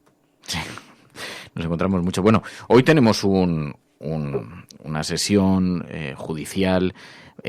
Rodolfo Martín Villa, el exministro, va a tener que comparecer ante la jueza argentina Servini. Hemos visto a 4 presidentes del gobierno, a 4 presidentes, expresidentes españoles, manifestando su apoyo a Rodolfo Martín Villa en pro de su papel, el papel que tuvo en la transición. Claro, esto ha desatado muchas críticas entre las organizaciones de derechos civiles y organizaciones de la memoria, diciendo, bueno, el papel que tuviera o no en la transición, en todo caso, lo que no puede es tapar las cosas que se están investigando, que está investigando la juez Servini. Hoy es la comparecencia, es una comparecencia importante, Emilio. Bueno, vamos a ver. Con respecto a los presidentes, yo he recibido muchos mensajes a raíz de que Olga Rodríguez en el diario.es hiciera públicas esas cartas, y dos de ellos han sido de 2 alcaldes de pequeños pueblos donde hubo mucha represión y son miembros del Partido Socialista y que me decían que con una enorme decepción empezaban a entender muchas cosas, ¿no? Porque era difícil comprender. La operación ha tenido una gran producción, ¿no? No son 2 párrafos donde tú vas llamando gente y te dice pon mi nombre. Hay cartas personales y personalizadas de presidentes, de exlíderes sindicales y como me decía ayer un amigo, dice, los 3 primeros presidentes no sorprenden. Lo de Zapatero sorprende y lo de los sindicatos duele, ¿no? Porque uno de los crímenes, ¿no?, por los que está denunciado Rodolfo Martín Villa es precisamente por los sucesos que ocurrieron en Vitoria el 3 de marzo de 1976, donde a un grupo de trabajadores que estaban protestando como tales, pues fueron acribillados a tiros, 5 murieron, 150 fueron heridos de bala. Fue incluso, yo recomiendo que no lo haya visto, el documental La Revuelta Permanente, que cuenta la historia de Luis Llach, que compuso Campanadas a Muerte para honrar a esos muertos, ¿no? Cuenta su historia, su biografía como artista, que se acaba cruzando con estos sucesos de Vitoria. Ese manifiesto, porque hay otros firmantes, Miguel Herrero de Miñón, que ha sido abogado de la familia Franco y que hizo mucho dinero precisamente con la recalificación de los terrenos de los que hablaba yo antes para hacer esos cientos de chalés, eso puede escandalizar, pero yo creo que en algún momento tenemos que abrir el melón y vamos a hablar de todos los fabricantes de impunidad. Hay que plantear un debate en algún momento sobre la izquierda, ¿no? ¿Qué hizo la izquierda? O sea, ¿qué hizo la izquierda con este tema? ¿Hola? Sí, ahora sí te escucho. Bueno, pues digo que en algún momento hay que plantear qué fue lo que hizo la izquierda con este tema, ¿no? Porque aquí, durante décadas, mientras esos presidentes que son capaces de dar la cara para decir que, bueno, pues que este hombre, que es el que quemó todos los documentos que precisamente han librado de muchas cosas a muchos franquistas y algunos con mucho poder en la transición, pues cómo hemos llegado hasta aquí, ¿no? Cómo hemos llegado a esta discusión del paz en el año 2020. Porque en este país ha habido mucha gente compinchada y conviviendo con eso sin ningún debate moral, ¿no? Acerca de... nosotros estamos participando de ese silencio. Hablo de partidos en el Parlamento que tenían que haber luchado por esto. Hablo de organizaciones de derechos humanos españolas que no han hecho durante décadas ni mención a la dictadura, ¿no? Quiero decir, aquí esto ha sido... En Alemania en el año 68 hubo un giro generacional en el que de repente miles de jóvenes, pues imbuidos en ese espíritu del mayo del 68, giraron la cabeza hacia la generación de sus padres, allá donde estuvieran políticamente, y les preguntaron si aquí sufrimos el holocausto que sufrimos y ocurrió lo que ocurrió, ¿dónde estabais vosotros en la primera mitad de la década de los años 40, ¿no? Y aquí yo creo que haría falta un giro así, ¿no? Porque las connivencias con el silencio, con que estas víctimas se han ido muriendo sin que nadie las representara, habiendo gente en el Parlamento o habiendo organizaciones de derechos humanos que tenían que hacerlo, esto da para entender muchas cosas de nuestra política actual, de cómo la izquierda ha aprendido a renunciar cosas importantes. Y cuando uno pone los límites tan lejos, renunciando a cosas que deberían ser fundamentales, por renunciar a otras igual más pequeñas, se convierte en un hábito, ¿no? Yo creo que esto, y en ese sentido la memoria tiene que invitar a una reflexión sobre eso. ¿Qué ha hecho nuestra sociedad y qué no ha hecho? Y lo de los presidentes es muy evidente, pero como hay un título de un libro de Finkielkraut que se titula El otro por sí mismo, ¿no? Y es como lo que ellos no retratan y no vemos, pero ha sido igual de importante, ¿no? Porque estas víctimas no han tenido voz en el Parlamento durante décadas, nadie las ha mencionado, nadie, habiendo partidos que tienen miles de militantes en las cunetas, ¿no? Entonces, yo creo que aquí hace falta en algún momento hacer una gran reflexión. Y con respecto a esta firma de Martín Villa, que, bueno, vamos a ver esta tarde hasta dónde llega su declaración, porque creo que hay un pequeño conflicto, ¿no? En la declaración, por si puede ir con abogado o no, porque su abogado no está colegiado en Argentina y esta es una causa argentina, por lo tanto, si no está colegiado no puede ejercer como tal. Pero bueno, yo creo que los que han firmado esa carta han cometido un gran error, un grandísimo error, porque lo que han hecho es enseñarle a mucha gente que no sabe quién es Martín Villa, que sabe algunas cosas del franquismo, que en este país ha habido una especie de cosa nostra, que se ha dedicado a dejar el Pazo en manos de los Franco, a dejar montones de negocios que tenían otros dueños en otras manos, que los partidos políticos han recuperado los que existían entonces y un sindicato que ha recuperado su patrimonio en el 36, y mientras a la gente pues que le fuera ocurriendo su vida sin ningún apoyo. Pero yo creo que ellos han hecho un error, porque lo que han hecho es enseñar la estructura de esa cosa nostra, ¿no? Donde uno ve la variedad de gente que firma, pues está el abogado de la infanta Elena, Roca, está Herrero Miñón, que era el abogado de los Franco, están estos 4 expresidentes, 2 de ellos socialistas, ¿no? Y es con diferencia el partido que más muertos tiene en las cunetas, porque muchos eran del PSOE y de la UGT. Quiero decir, todo esto yo creo que lo que ha hecho es desvelar, y al final la memoria es lo que está haciendo, es revelar, ¿no? Porque en el fondo es positivar algo que nos han querido entregar. O sea, la memoria quiere positivar algo que nos han querido entregar en negativo, ¿no? Y entonces todos estos conflictos, el Pazo, la querella argentina, todo esto que está pasando lo que hace es permitirnos ver realmente que en las estructuras del poder eso ha permanecido, ¿no? Intocable. Bueno, pues hoy la juez argentina cita al exministro a declarar por vía telemática desde la Embajada Argentina, y hoy esta noticia ocupará seguramente mañana la información. Tendremos la oportunidad de hablar aquí la semana que viene con Emilio también sobre la misma. Emilio Silva, gracias de corazón, un abrazo muy fuerte, cuídate. ¡Viva la resistencia! Bueno, pues viva la resistencia. Seguimos aquí en La Cafetera. Tenemos todavía muchas cosas de las que hablar. La Cafetera es un programa de radio que se financia gracias a las aportaciones de los oyentes. Si te gusta el periodismo que defiende y sientes que te acompaña, hazte mecenas y ayúdanos. Infórmate en radiocable.com/mecenas. Podrán decir todos los periódicos del mundo lo que quieran.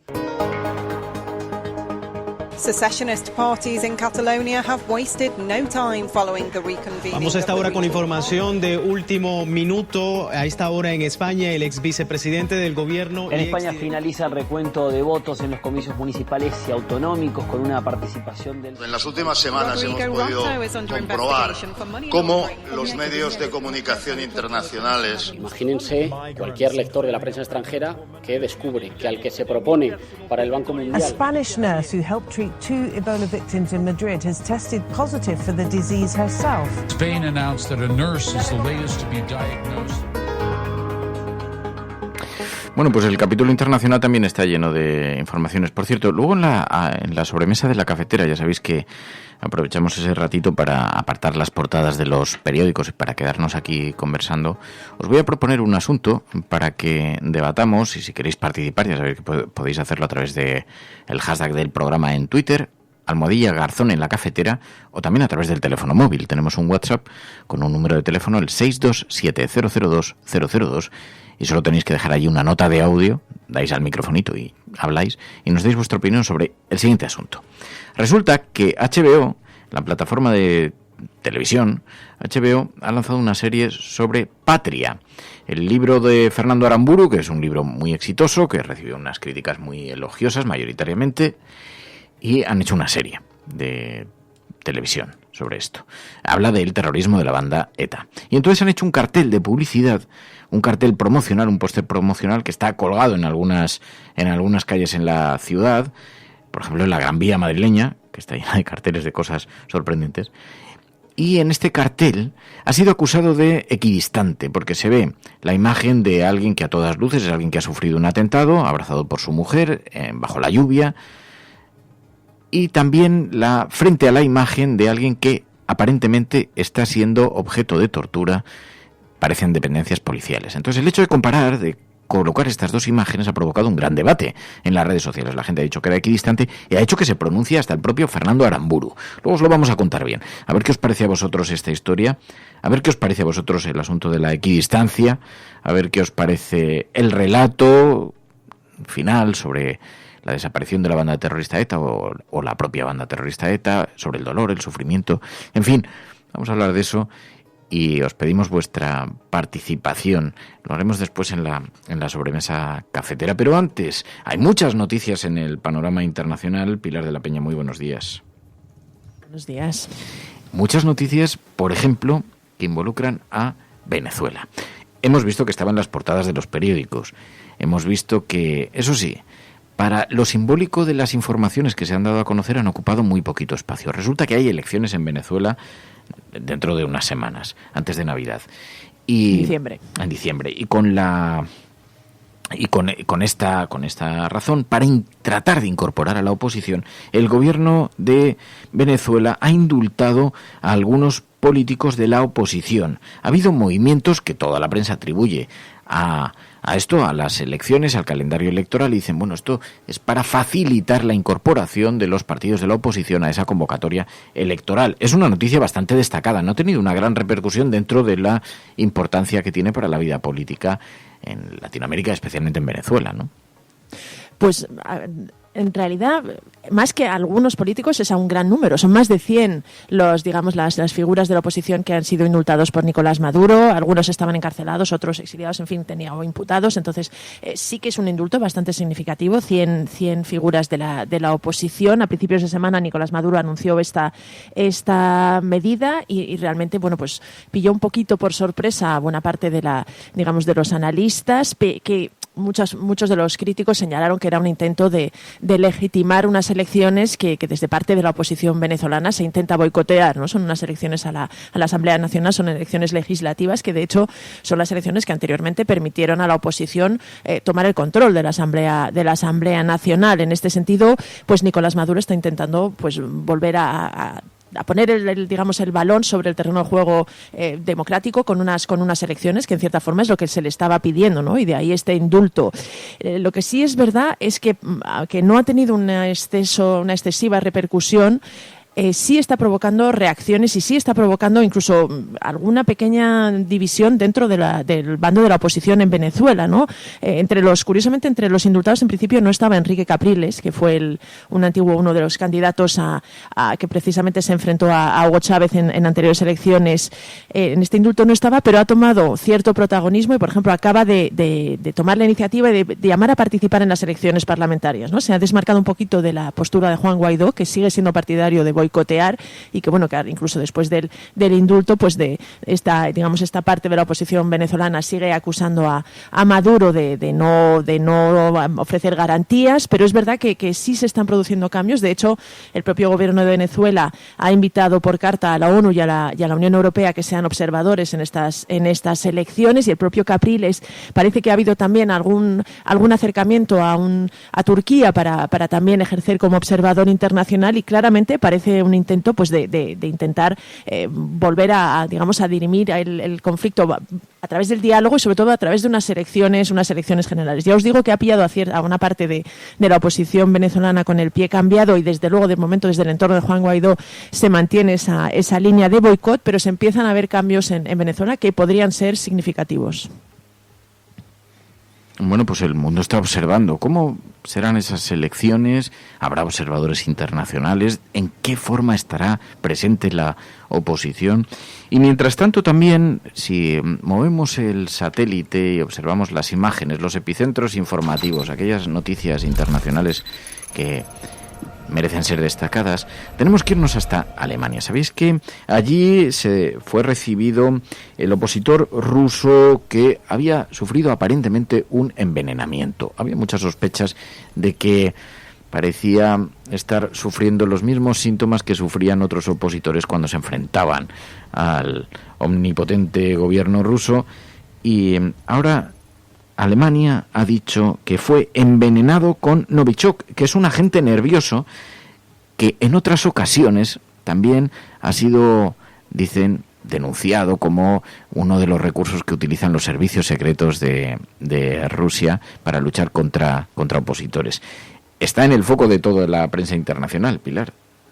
Sí, la verdad es que la noticia se esperaba, pero realmente la contundencia con la que Alemania ha reaccionado, y digamos la contundencia de las palabras y del comunicado del gobierno alemán, incluso ha salido la propia Angela Merkel a dar explicaciones y a manifestar públicamente su reacción, es lo que quizá es más significativo, ¿no? Hay que recordar que fue como a mediados, finales de agosto, Alexei Navalny, que era prácticamente, digamos, la figura de la oposición, digamos, más relevante o con más presencia pública actualmente en Rusia, pues cayó enfermo. Desde el primer momento, desde su entorno, acusaron a los servicios secretos rusos o al gobierno ruso de haberle envenenado. En principio, bueno, fue tratado en un hospital en Rusia. Finalmente, la familia insistió en que fuera llevado a Alemania porque temían por su vida. Fue llevado a Alemania, y ahí los médicos alemanes pues han realizado todo tipo de pruebas. En Rusia, los primeros exámenes de los médicos rusos señalaron que no había restos de ningún tipo de envenenamiento, y achacaron el problema de salud a un bajón de azúcar. Sin embargo, ahora los médicos alemanes, ya os digo, con un lenguaje bastante contundente, dicen que hay pruebas irrefutables e inequívocas de que ha sido envenenado con un agente nervioso, y en concreto señalan al Novichok, que fue el mismo agente nervioso que se utilizó contra un exespía ruso en 2018 que vivía en Reino Unido y que fue también envenenado junto con su hija en un ataque del que el gobierno británico siempre responsabilizó a Vladimir Putin. Incluso se cuenta que la propia Theresa May, que entonces era la primera ministra británica, se lo reprochó a Vladimir Putin en una cumbre de la OTAN, y que ha tensado desde entonces las relaciones entre Reino Unido y Rusia. Y ahora este hecho pues ha hecho que el gobierno alemán también adopte una postura ya os digo, de bastante enfrentamiento, al menos públicamente. Incluso han llamado al embajador, han evitado decir que estaba citado o llamado a consultas, pero sí que le han convocado para una reunión para pedir explicaciones. Y incluso el gobierno alemán ha dicho que iba a estudiar con la Unión Europea y la OTAN algún tipo de medidas, ¿no? Es verdad que se ha acusado en repetidas ocasiones a Vladimir Putin y al gobierno ruso de usar pues este tipo de envenenamientos para deshacerse de opositores.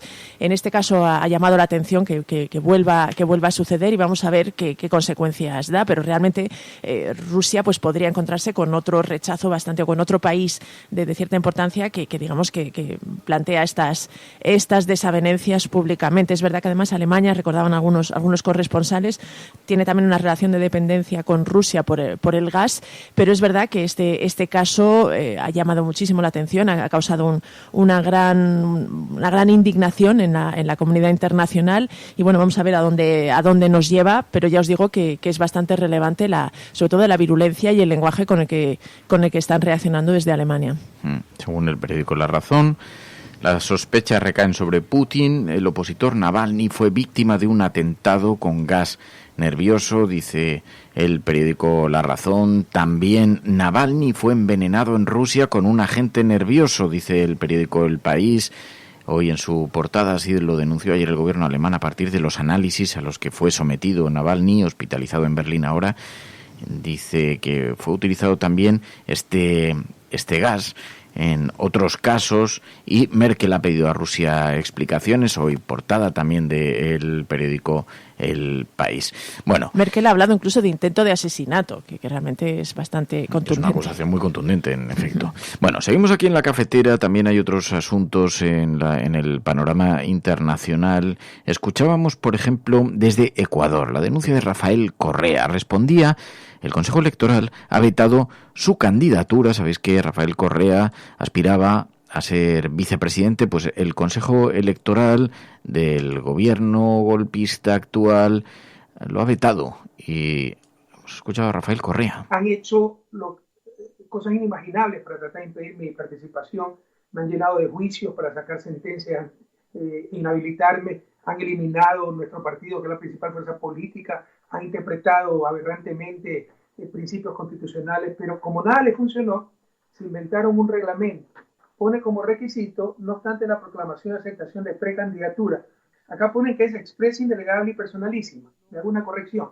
No dice que va a haber la presencia física del candidato, lo cual sería absolutamente ilegal, pero todo esto es ilegal de todas formas. Esto se podía cumplir y lo hicimos. ¿Cómo? Participamos, ¿no? Vía telemática. Claramente expresé mi decisión de aceptar la candidatura y he firmado electrónicamente. Como si esto no hubiera sido suficiente, mi hermana tenía un poder general para inscribirme en mi nombre, es mi apoderada, y salió corriendo el funcionario del Consejo Nacional Electoral para no darnos los formularios. Funcionario que, dicho sea de paso, es el sobrino del presidente de la República, enemigo declarado nuestro. We will make America safe again.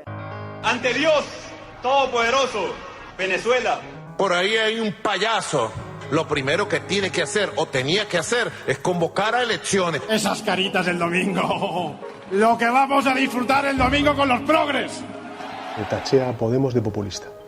Ahí me equivoqué. Pero el Partido Popular sí que tiene que tener credibilidad para hablar de corrupción, porque es nuestra seña de identidad. Y aprovecho la ocasión para invitarte a que acudas al acto de presentación de Vox en Barcelona. Pues este jueves, no sé si estaré yo, pero alguien de Ciudadanos seguro que acude, porque la cordialidad, de verdad, o sea, no es porque estemos, la gente que nos conoce fuera del plató sabe que esto ha sido siempre así. El cielo no se toma por consenso, el cielo se toma por asalto. Yes, we can. Yes, we did. Vamos a proceder a la exhumación de los restos del dictador Franco del Valle de los Caídos. El enemigo es Daesh, el terrorismo yihadista. Más allá de la agenda setting está la agenda de los oyentes de la cafetera. Buenos días, cafeteros. Buenos días, cafetera. Buenos días, mundo. Creo que la revolución dicen que será feminista o no será, y yo apunto, además, que será ecologista o no será. Hagamos que se nos oiga. Hagamos que se nos conozca. Buenos días, Resistencia. Buenos días, cafetera. Buenos días, Resistencia. Os hablo desde Atenas, donde vivo y trabajo desde hace más de 3 años, cuando empezó la mal llamada crisis de los refugiados. Buenos días, cafetera. Buenos días, cafeteros. Muy buenos días, Resistencia. Os saludo desde Miami. Tu colaboración es importante. Ayúdanos retuiteando la dirección de este programa. radiocable.com. Bueno, pues ya sabéis que hay dos tipos de agenda. La agenda setting, la que marcan los grandes medios de comunicación en sus portadas, en sus editoriales, en sus tertulias. Y después está la agenda de la cafetera, esos otros temas que vosotros consideráis que tienen que tener presencia informativa, María. Sí, empezamos con una buena noticia, y en este caso tiene que ver con ese seguimiento que hemos estado haciendo de las informaciones del Sea-Watch y de esas 353 personas rescatadas que iban a bordo de este barco.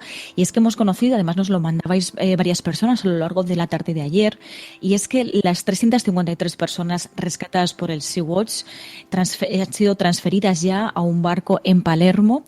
Allí les harán las pruebas correspondientes, realizarán ese periodo de cuarentena, y el caso es que efectivamente lo informaban desde Médicos Sin Fronteras y decían que en colaboración con Sea-Watch, recordaban, el Sea-Watch regresó al Mediterráneo Central el pasado 15 de agosto y este mismo miércoles 1 de septiembre, 11 días después del primer rescate, por fin han podido desembarcar a las 353 personas rescatadas que llevaban a bordo de este barco. Sin embargo, siguen llegando noticias en las que tenemos que seguir poniendo atención y preocupación sobre estas personas que siguen jugándose la vida. Lo contaba Elena Maleno desde su cuenta de Twitter ayer. Decía recordar que las muertes en nuestras fronteras siguen siendo tan reales como invisibles, y contaba que el día anterior un cadáver fue recuperado en un islote español y podría pertenecer a una refugiada siria. Decía, su marido junto a 2 menores subsaharianos han desaparecido y tememos por su vida. Así que sí, hay que seguir poniendo el foco y la atención en aquellas personas de las que todavía pues no sabemos su paradero, como en este caso este marido que iría junto con esos 2 menores subsaharianos, y de los que se debería pues seguir la pista después de haber aparecido este cadáver en un islote español, como decía Elena Maleno, en las Islas Chafarinas. También nos vamos en este caso nos lleváis hasta una cuestión relacionada con ecologismo. El 93,5% de los últimos bosques tropicales vírgenes del globo terráqueo con Europa y África carecen de protección formal. Lo dice un informe que han elaborado Naciones Unidas y la NASA. Hablan de que los mejores últimos bosques tropicales del mundo corren un grave riesgo de desaparecer. Han identificado omisiones significativas en esa estrategia internacional de conservar los bosques y dicen que se necesita urgentemente nuevas metas que reconozcan la calidad de los bosques para salvaguardar los bosques tropicales húmedos de la Tierra, y explicaban eso mismo, ¿no? Que el 93,5% de estos tipos de bosques, de los últimos bosques tropicales vírgenes, corren peligro, están en un riesgo significativo precisamente porque no se atiende a esa protección. Y para finalizar, sobre las consecuencias que puede tener, y que ya se está hablando de ello, la pandemia, la que señala Naciones Unidas sobre la brecha de pobreza entre hombres y mujeres. Hablan de que para 2021, por cada 100 hombres jóvenes en pobreza extrema, habrá 118 mujeres. ¿Qué lo motiva? Pues explican que las mujeres asumen la mayor parte de la responsabilidad del cuidado de la familia, ganan menos, ahorran menos y tienen trabajos mucho menos seguros. Y esta es una situación que se ha intensificado con la crisis del coronavirus. Una crisis que, decían, aumentará drásticamente esa tasa de pobreza de las mujeres y ampliará la brecha entre hombres y mujeres que viven en pobreza extrema, como dice este informe que han publicado conjuntamente tanto ONU Mujeres como el Programa de Naciones Unidas para el Desarrollo. Por eso dicen que se espera que la tasa de pobreza de las mujeres, antes se pensaba que iba a disminuir en un 2,7% entre 2019 y 2021, pero estas proyecciones ahora apuntan a un aumento del 9% por los efectos de la pandemia y sus consecuencias, y pedían poner el foco en esta cuestión para intentar que esta brecha entre hombres y mujeres, esta brecha sobre pobreza, sea la menor posible. Before I drift away, speak to my heart, reminding me where I belong. I am not allowed to walk alone. You will not rest until I'm safe in your arms. Your mercy's new every day, but I've had enough of my wandering. Bueno, pues os decíamos, la sobremesa de la cafetera. Aparcamos un poquito los periódicos y ya nos quedamos conversando con los oyentes de este programa. Pero hoy, un día como hoy, nació Eduardo Galeano. Nos lo recuerda Mamen, oyente de este programa de la cafetera. Nos dice: pocas personas como él describían nuestras miserias, las luchas, las esperanzas de cambio para una sociedad digna. Y decía Eduardo Galeano: nuestro principal enemigo es el miedo, y además lo llevamos dentro. Hay criminales que proclaman tan campantes: la maté porque era mía. Así nomás, como si fuera cosa de sentido común y justo de toda justicia el derecho de propiedad privada que hace al hombre dueño de la mujer. Pero ninguno, ni el más macho de los supermachos tiene la valentía de confesar: la maté por miedo. Porque al fin y al cabo, El miedo de la mujer a la violencia del hombre es el espejo del miedo del hombre a la mujer sin miedo. Eduardo Galeano, tal día como hoy nació. Dice Mamen, y hay que recordarlo siempre como un pequeño homenaje a aquellas personas que nos hacen mirar la vida con espíritu crítico y con espíritu racional. Bueno, Pilar, María, os quiero preguntar por un asunto que está hoy, bueno, ha sido muy debatido en las redes sociales. Resulta que HBO ha hecho una serie sobre Patria, el libro de Fernando Aramburu. ¿Lo habéis leído alguna de las dos? Sí, yo lo leí hace un año, un poco más, sí. Y el caso es que, bueno, la serie ha sido bastante elogiada. Yo he visto algunas críticas, algunas personas que incluso decían públicamente, Lucía Méndez decía, es una serie magistral. Dice, las actrices que lo protagonizan están absolutamente soberbias. Pero el cartel ha recibido algunas acusaciones de equidistante, de equiparar la violencia de la banda terrorista ETA con la violencia del terrorismo de Estado. Porque se ve una sala de lo que aparentemente es una comisaría o un centro de policía con alguien que parece estar siendo torturado. Está en el suelo tirado, maniatado, y hay como unos policías jactándose. Y frente a la imagen de una persona que acaba de sufrir un atentado. Y entonces esta imagen, esta fotografía, esta promoción ha sido colocada incluso en la Gran Vía, una gran cartelería, ha provocado un gran debate social. Claro, cuando alguien hace un anuncio lo que quiere es que provoque debate social. Les ha venido bastante bien la campaña porque se habla mucho de esto. Pero es que el propio Fernando Aramburu ha dicho que el cartel es un desacierto. Dice, a diferencia de numerosos opinantes precipitados, dice, yo he visto los 8 capítulos de la serie y hay en dichos capítulos 1 o 2 secuencias que me chirrían.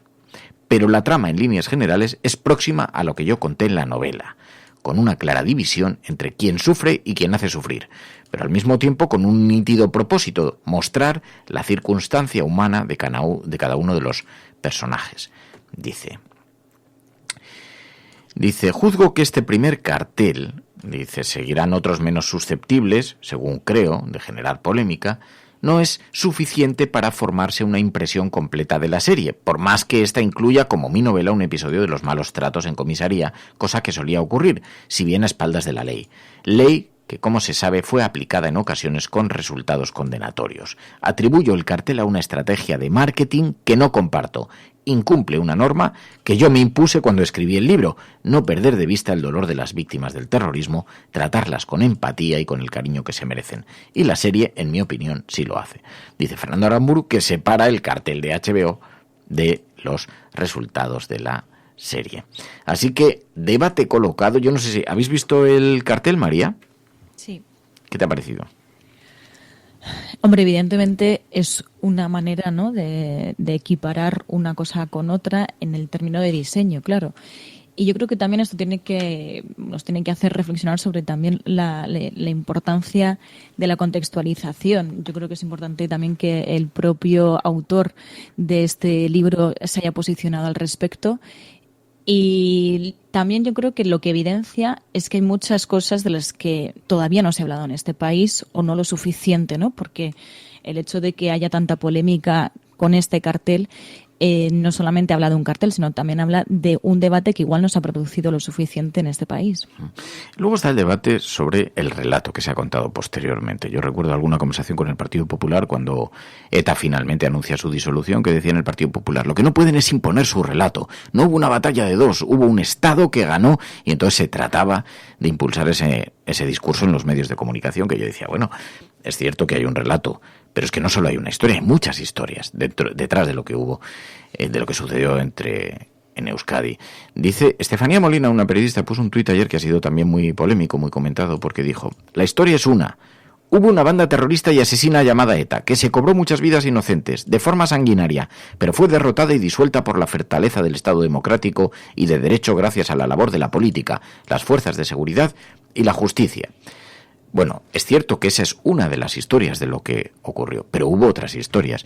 Y decía un oyente, Juan Hall, decía, es que la gente no conoce la represión, franquista en Euskadi lo suficiente. ETA no tiene justificación, pero puedes comprender, puedes intentar explicar por qué, cómo surgen las cosas, cómo se retuercen, dice incluso hasta volverse repugnantes. Pero la historia es la que es. Y yo creo que es una perspectiva, es una forma de aproximación también bastante interesante, porque, en efecto, las cosas tienen contexto. Siempre tratar de sacar las cosas de contextos suele ser un mal consejero para comprender el mundo. Pero las cosas tienen contextos, las cosas ocurren en situaciones concretas. Se van desvirtuando, se van retorciendo, podrán ir cambiando, podrán ir transformándose. Pero hablar de la historia de la banda terrorista ETA es hablar también del terrorismo de Estado. También ocurre. Dices, de forma paralela, de forma posterior, de forma legal o de forma ilegal, lo querrás debatir como lo quieras debatir. Podrás incluso, habrá gente que incluso hasta lo llegue a justificar, porque lo hemos visto en los medios y lo hemos visto en posiciones políticas. Pero sea lo que sea que quieras debatir, lo que es cierto es que la historia nunca es solamente una. La historia está llena de perfiles, está llena de aproximaciones, está llena de visiones. Decía Fernando Aramburu que, en efecto, dice, no solamente, dice, puedes mostrar claramente a quién sufre y quién hace sufrir, pero también hay un propósito, mostrar la circunstancia humana de cada uno de las personas que son retratados, ¿no? Y cada uno tiene unas circunstancias, una aproximación, etcétera, etcétera, etcétera. Bueno, pero sea como fuere, a mí me interesa más allá del debate, es la polémica sobre lo que ocurrió en Euskadi o no, si no tenemos posibilidad de llegar a consensos sencillos en este país como para entrar en ciertos territorios. Pero más allá de eso, porque claro, la tortura existió también. Y cualquier persona que tenga una mínima sensibilidad en el respeto de los derechos humanos, por mucho que condene, critique, cuestione a la banda terrorista ETA, sabe que no se puede justificar la tortura, que no hay una democracia sólida que pueda defenderla de forma legítima. ¿La harán o no la harán? Pero incluso los mayores expertos dicen la tortura ni siquiera sirve para lo que algunos desalmados piensan que sirve, que es para extraer información. Ni siquiera para eso sirve, porque cuando alguien está siendo torturado es capaz de decir cualquier cosa, pero ni siquiera es objetivamente indiscutible, aunque considerases que el fin justifica los medios, que es la posición más antidemocrática que existe. Pero más allá de eso, el cartel, la equidistancia del cartel, debe, porque esto también nos mete en un territorio muy, muy interesante, el debate sobre, claro, no deja de ser una serie de televisión, tiene que mantener una postura política, tiene que mantener una postura moral, tiene que mantener una postura social. Si tiene que mantener una postura moral, tampoco podríamos hablar del narcotráfico. Hay algunas series pues que en cierta manera ensalzan figuras, ¿no? Pilar, ¿a ti qué te parece esto? Yo realmente, mira, me preguntabas, ¿has leído la novela? A mí una de las cosas que más me gustó de la novela y que realmente me hizo verlo con otros ojos, o me permitió verlo con otros ojos, es cómo relata el tremendo sufrimiento que provocó en todos los bandos, ¿no? Es decir, eso sí me pareció que la novela lo contaba muy bien, cómo esta historia, pues ya podemos entrar en las raíces que sea, pero es verdad que provocó sobre todo sufrimiento a todos los protagonistas, ¿no? E incluso el propio personaje, que es el hijo de una de las familias, que es el terrorista, incluso ahí en esa familia el tremendo sufrimiento que hubo. En este sentido yo creo que la novela lo contaba muy bien. Yo no creo que equiparara las situaciones, pero sí intentaba ser un reflejo de lo que realmente fue, y yo espero que la serie sea capaz de transmitir esa parte, ¿no? La polémica con el cartel siempre era casi previsible en España, porque es verdad que desde una empresa como HBO, que lo que pretende es vender la serie, es un recurso sencillo para provocar debate, para provocar y para digamos que se hable de ella. Y es verdad que alguien comentaba en Twitter, pican en todos los cebos, ¿no? Porque al final es verdad que siempre sabes que suscita, porque hay una parte de la derecha que además está muy empeñada en ganar ese relato, cuando en realidad la parte importante ya se ha ganado, ¿no? Pero ellos quieren seguir o intentando conquistar ese terreno. Pero es verdad que hay muchísimos matices en el conflicto, y un debate sereno, un debate que reconociera realmente lo que pasó, incluso ese lado oscuro de la lucha contra ETA, creo que no le hace mal a este país, no debilita el sufrimiento incluso de las víctimas, ¿no? Lo que probablemente son las que más sufrieron, pero en general es un conflicto que provocó tanto sufrimiento en toda la sociedad vasca que también creo que eso es una historia que merece la pena ser contada. A mí me sorprende que se tarde tanto tiempo en poder abordar debates. con profundidad y, no voy a decir de forma académica, pero que entendamos los ciudadanos más o menos las aproximaciones a la historia, ¿no? A lo que dice Imandra, oyente de La Cafetera. A mí el cartel no me parece malo, tenemos que acostumbrarnos a ver más allá. Dice que ya va siendo hora, más allá de la punta de nuestras narices, más allá de los temas que a nosotros nos puedan provocar. O dice Mario Bravo, quizás se puede mostrar el dolor causado por el terrorismo mostrando a la vez las historias implícitas en la lucha contra el mismo.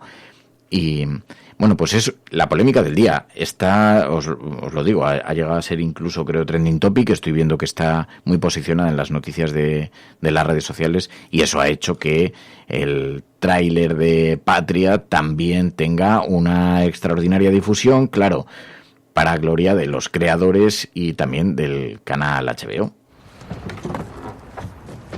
A ver, ¿por qué tenemos que pedir perdón? Y los asesinatos del Galque. ¿Alguien ha pedido perdón por eso? Y por las torturas en las comisarías y en los cuarteles. ¿Quién ha pedido perdón? Y por la dispersión de los presos. Y por todo el daño que se le ha hecho a nuestro pueblo. Nadie.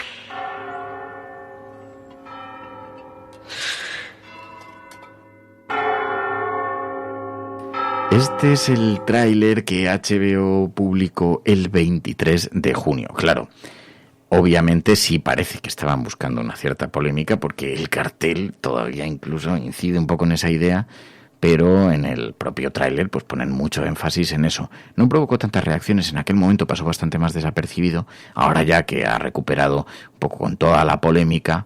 Fíjate, si veis las respuestas, boicota HBO España, debéis denunciar esta cuenta, yo ya lo he hecho, cancelo mi suscripción ahora mismo a HBO al paro, señores.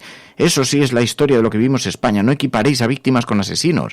Todo esto, la repercusión de un tuit que en aquel momento pasó bastante más desapercibido, ahora ha tenido pues todo este golpe informativo. Sois el mal, sois basura. Caras de vómito, habéis perdido los papeles, qué asco. Tenía dudas de si suscribirme o no, gracias por quitármela. O sea, una campaña, una polémica bastante fuerte en las últimas horas, lo que demuestra que el debate sigue muy vivo en España, que provocó mucho dolor y por lo tanto provoca reacciones también muy pasionales, pero porque claro, yo decía, imagínate si estuviéramos hablando del narcotráfico, hemos visto series de televisión que ensalzaban la figura de narcotraficantes y bueno, incluso se reía el hecho de que hubiera carteles, no en Colombia, por ejemplo, donde sí eran bastante críticos con estas plataformas de televisión, ¿no? Pero nos cuesta mirar las series de televisión como lo que son, series de televisión. Esto es literatura basada en un libro. ¿A ti te parece un libro equidistante? Porque yo, curiosamente, Pilar, las críticas que escuché vinieron en dos direcciones. Había quien decía, bueno, es que deja un poquito en la misma situación a verdugos y víctimas, de forma matizada, pero no profundiza demasiado, se fija demasiado en aspectos humanos y poco en aspectos políticos. ¿Tú coincides con las críticas o no? Pero es que a mí no me parece motivo de crítica.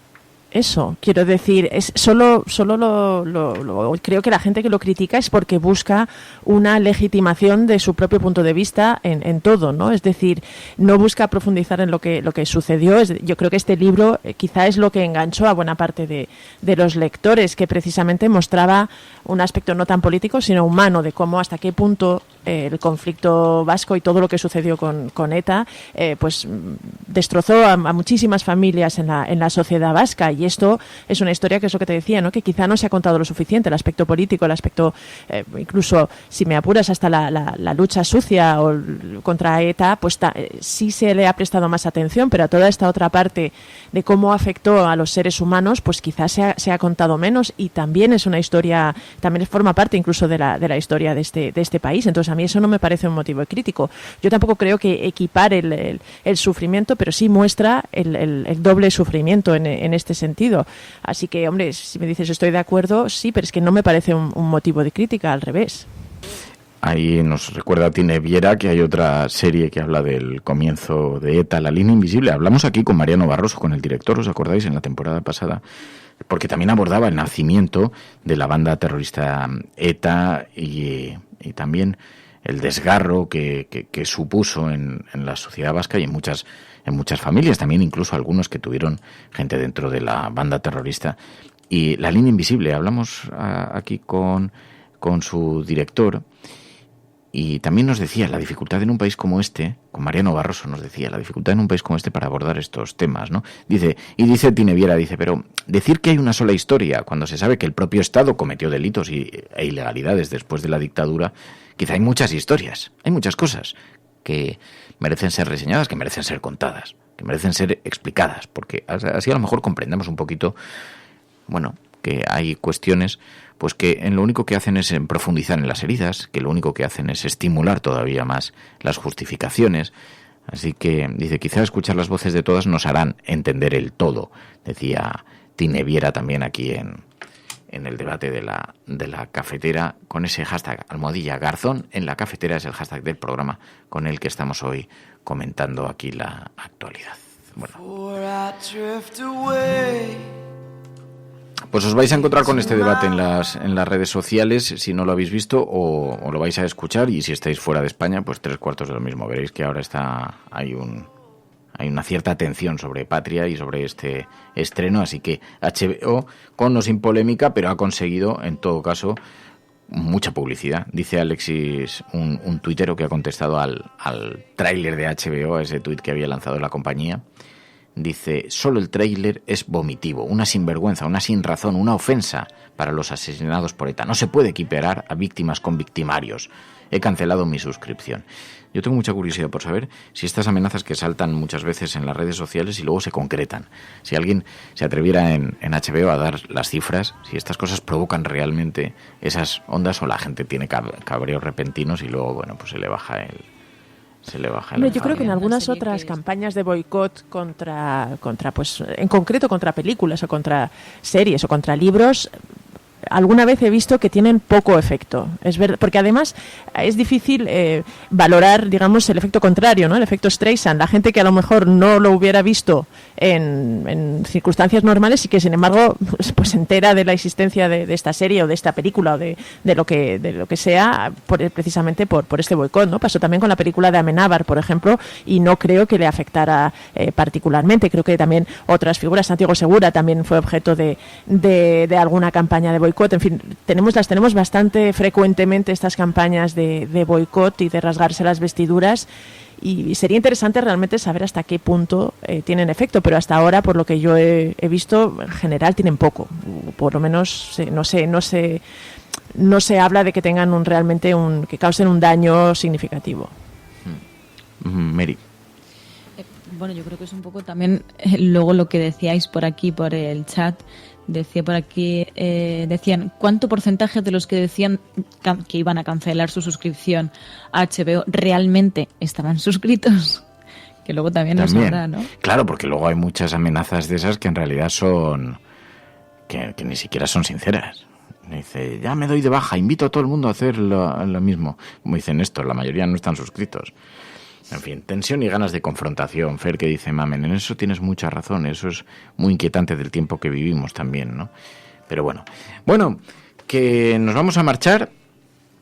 Os damos las gracias a todos por vuestra compañía, por vuestra participación en este espacio aquí en la cafetera, por vuestro apoyo a los mecenas, a los suscriptores de corazón, por ese esfuerzo que hacéis. Y María, gracias de corazón. Mañana volvemos, mañana más. Gracias. Bueno, nos marchamos. Esto es La Cafetera. Si lo estás escuchando, eres la Resistencia y no estás sola allí donde estés. Buenos días, buenas tardes o buenas noches, proscritas de Sherwood. La Cafetera es un programa de radio que se financia gracias a las aportaciones de los oyentes. Si te gusta el periodismo que defiende y sientes que te acompaña, hazte mecenas y ayúdanos. Infórmate en radiocable.com/mecenas.